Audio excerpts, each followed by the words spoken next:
Welcome to C S coding OOP with C plus plus के साथ। आज का हमारा टॉपिक है accessing constructor of parent class from derived class. यानी अगर हम इनहेरिटेंस को यूज़ कर रहे हैं और उनमें कंस्ट्रक्टर्स यूज़ कर रहे हैं तो हम पेरेंट क्लास के कंस्ट्रक्टर्स को कैसे एक्सेस करेंगे। हम जो है वो पेरेंट क्लास के जो मेंबर फंक्शन हैं उसको हम प्रीवियस वीडियो में देख सकते हैं कि कैसे स्पेसिफाई करके ड्राइव क्लास और उसको एक्सेस कर सकते हैं, ऑब्जेक्ट बना के ट्रैक एक्सेस कर सकते हैं।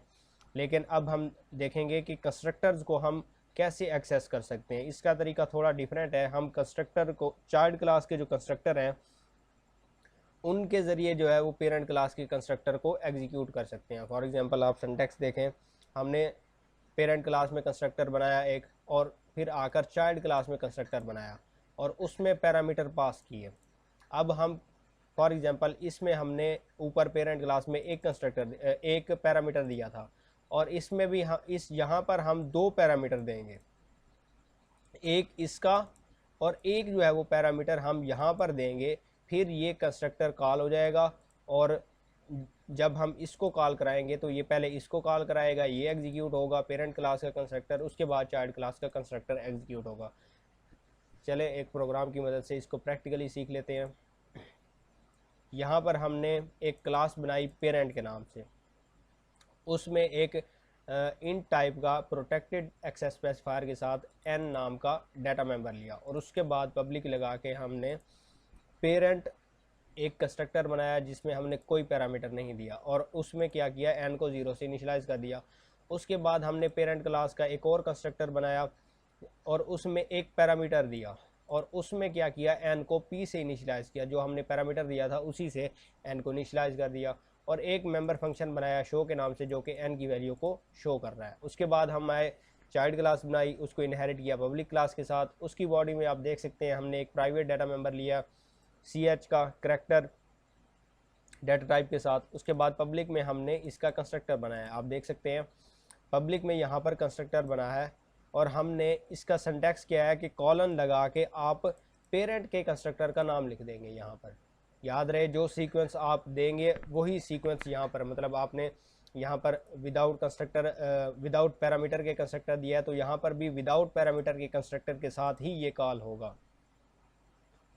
अब कॉलन लगा के हमने कंस्ट्रक्टर का नाम दे दिया। उसके बाद हमने एक जो है वो पैरामीटर दिया था सेकंड कंस्ट्रक्टर में, आप देख सकते हैं सेकंड कंस्ट्रक्टर में हमने यहाँ पर दो पैरामीटर दिए हैं। इसमें हमने फर्स्ट वाले जो कंस्ट्रक्टर में था उसको करैक्टर से एक्स से इनिशियलाइज किया था करैक्टर वेरिएबल को।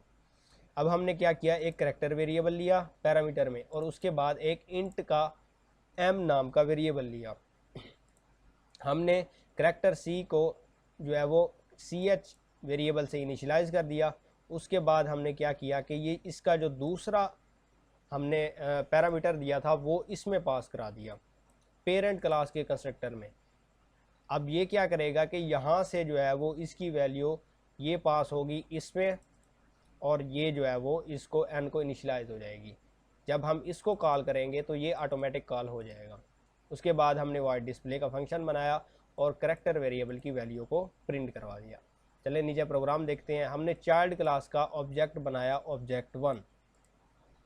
अब इसके साथ हमने कोई पैरामीटर नहीं दिए, इसका मतलब जैसे ही ये ऑब्जेक्ट क्रिएट होगा चाइल्ड क्लास का विदाउट पैरामीटर वाला जो था वो कंस्ट्रक्टर कॉल हो जाएगा। अब यहाँ पर जब ये कॉल होगा तो कंपाइलर जो है वो इसको देखते हुए ऑटोमेटिक पहले पेरेंट क्लास के कंस्ट्रक्टर को कॉल करेगा, पेरेंट क्लास में जाएगा, एन को 0 से इनिशियलाइज करेगा और यहाँ पर आकर फिर सी एच को एक्स से इनिशियलाइज कर देगा। उसके बाद हमने सेकंड ऑब्जेक्ट बनाया ऑब्जेक्ट 2। इसमें हमने दो जो है वो वैल्यूज़ पास कराई, एक करैक्टर वैल्यू और एक इंटीजर वैल्यू। यहाँ पर आप देख सकते हैं हमने सेम जो है वो चाइल्ड क्लास का एक कंस्ट्रक्टर बनाया हुआ है जिसमें हमने करैक्टर और int value as a parameter accept कर रहे हैं। अब क्या होगा कि करैक्टर वैल्यू तो सी एच को असाइन हो गई और इंटीजर वैल्यू एम यहाँ पर पास होकर यहाँ पर आ गया, पेरेंट क्लास के कंस्ट्रक्टर को कॉल किया और यहाँ पर जो है वो m की वैल्यू p में आ जाएगी और p की वैल्यू n को असाइन हो जाएगी।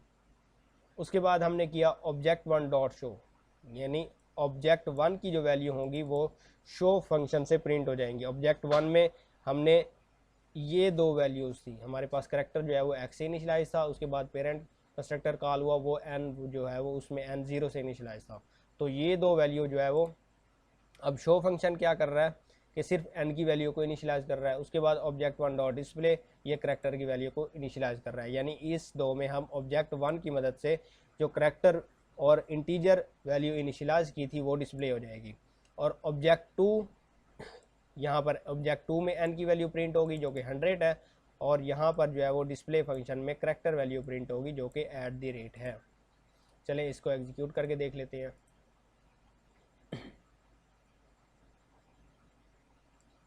आप देख सकते हैं फर्स्ट ऑब्जेक्ट के साथ जो है वो पहले हमने जो है वो इस कंस्ट्रक्टर को कॉल किया था। आप देख सकते हैं चाइल्ड क्लास का ऑब्जेक्ट बनाया और हमने obj.1 यहाँ से कॉल हुआ करेक्टर, तो और यहाँ से कॉल हुआ इसको इनिशलाइज करने के बाद ये कॉल हुआ पेरेंट क्लास का कंस्ट्रक्टर, और नीचे वाला भी इस तरह ही कॉल हुआ। और यहाँ पर हम जो है वो हमारे पास वैल्यूज़ आ गई हैं ऑब्जेक्ट वन की जो कि n0 है और करेक्टर x है। उसके बाद n2 की वैल्यू हो जाए जिसमें n की वैल्यू है 100 और करेक्टर की वैल्यू @ हमारा प्रोग्राम जो है वो सक्सेसफुली एग्जीक्यूट हो चुका है। अगर आपको वीडियो अच्छी लगी हो तो लाइक करें, शेयर करें, हमारे चैनल को सब्सक्राइब कर लें। अगर कोई क्वेश्चन है तो कमेंट बॉक्स में पूछ सकते हैं, और हमारे चैनल को फॉलो कर लें ताकि हमारी हर नए आने वाली वीडियो जो है वो आप तक पहुंच सके। अल्लाह।